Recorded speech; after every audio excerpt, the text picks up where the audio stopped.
I want to tell you about a plan you can follow which takes only a little time each day, 5 days a week, and which brings results out of all proportion to the time spent.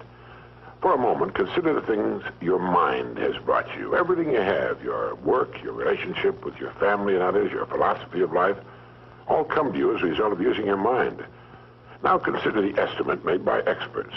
You have probably been operating on less than 10% of your mental capacities, much less. Dr. Herbert Otto, psychologist, educator, and chairman of the National Center for the Exploration of Human Potential, reminds us that many well-known scientists, such as the late Abraham Maslow, Margaret Mead, Gardner Murphy, O. Spurgeon English, and Carl Rogers, subscribe to the hypothesis that man is using a very small fraction of his capacities. Margaret Mead quotes a 6% figure. Herbert Otto writes, "My own estimate is 5% or less." Neurological research at the UCLA Brain Research Institute points to enormous abilities latent in everyone by suggesting an incredible hypothesis. The ultimate creative capacity of the human brain may be, for all practical purposes, they pointed out, infinite. To use the computer analogy, man is a vast storehouse of data, but we have not learned how to program ourselves to utilize these data for problem-solving purposes.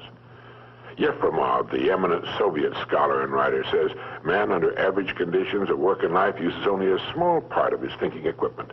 If he were able to force our brain to work at only half its capacity, we could, without any difficulty whatever, learn 40 languages, memorize the large Soviet encyclopedia from cover to cover, and complete the required courses of dozens of colleges.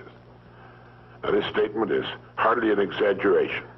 It is the generally accepted theoretical view of man's mental potentialities. Now, how can we tap this gigantic potential?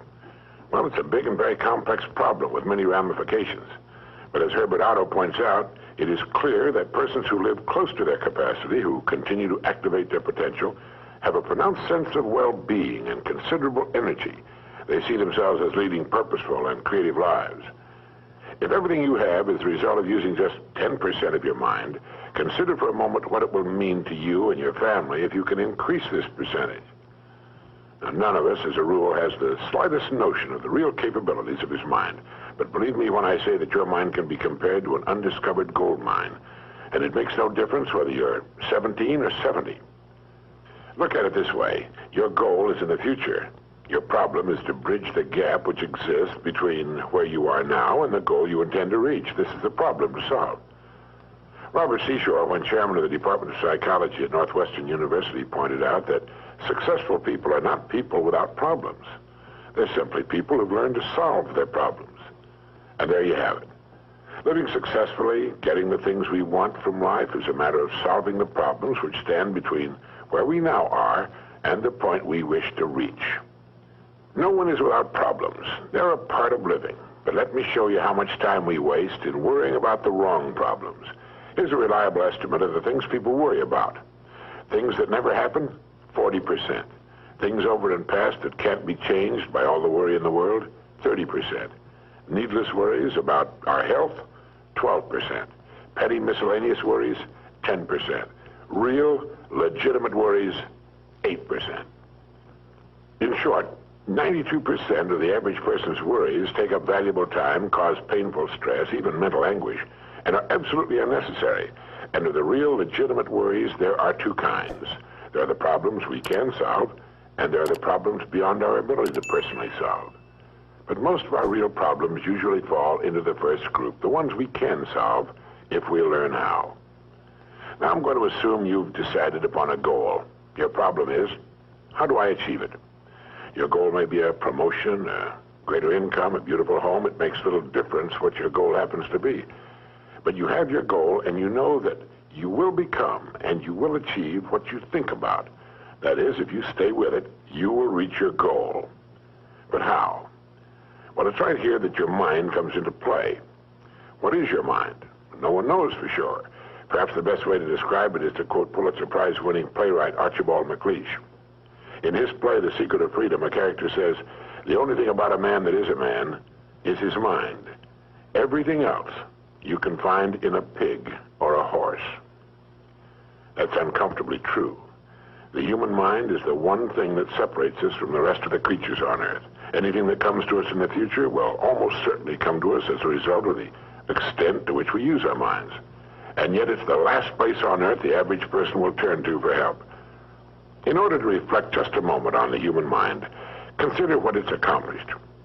Human knowledge has advanced more in the past 50 years than in all the preceding 10,000 years of human civilization.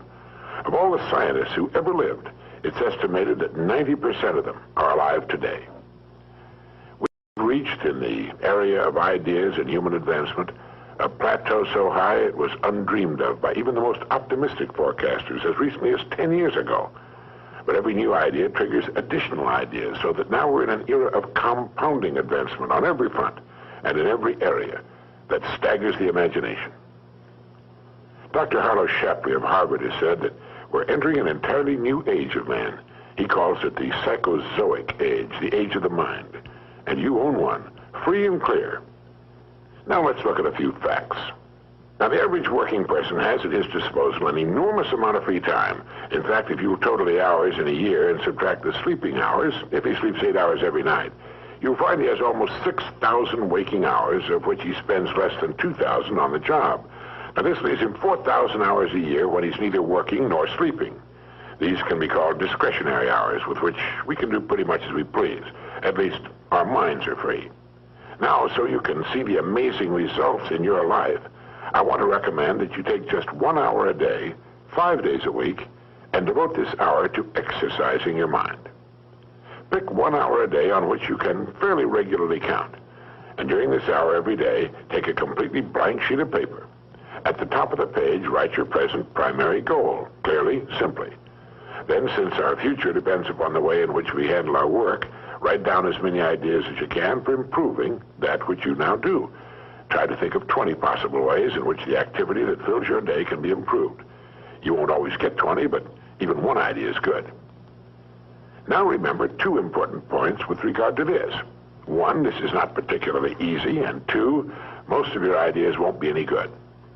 Now, when I say it's not easy, I mean it's like starting any new habit. At first, you'll find your mind a little reluctant to be hauled up and out of the old familiar rut.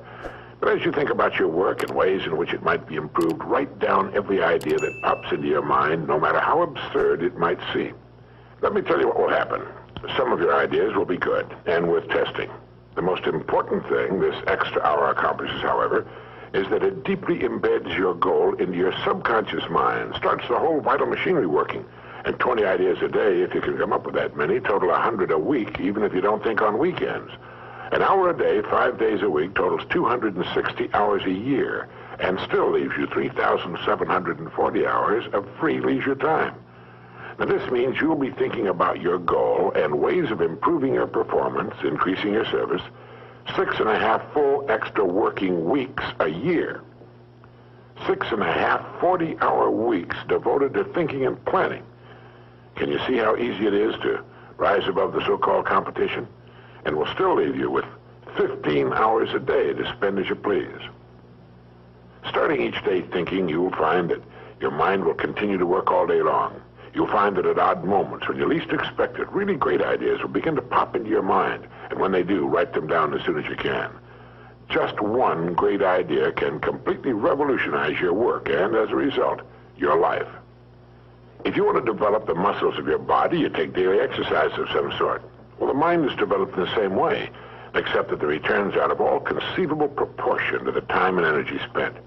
I've used this system for years, and it's given me some of the most gratifying and rewarding experiences of my life.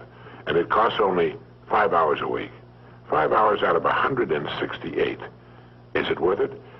It's like spending 5 hours a week digging in a solid vein of pure gold, because your mind is all of that and much more.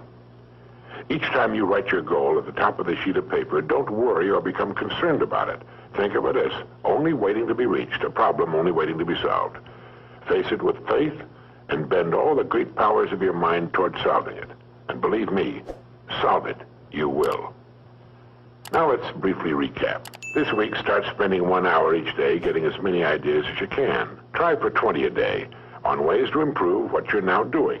Remember, the achievement of your goal very likely depends upon it, as does your whole future.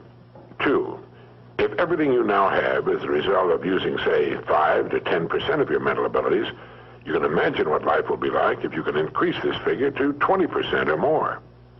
3, successful people are not people without problems. They're simply people who've learned to solve their problems.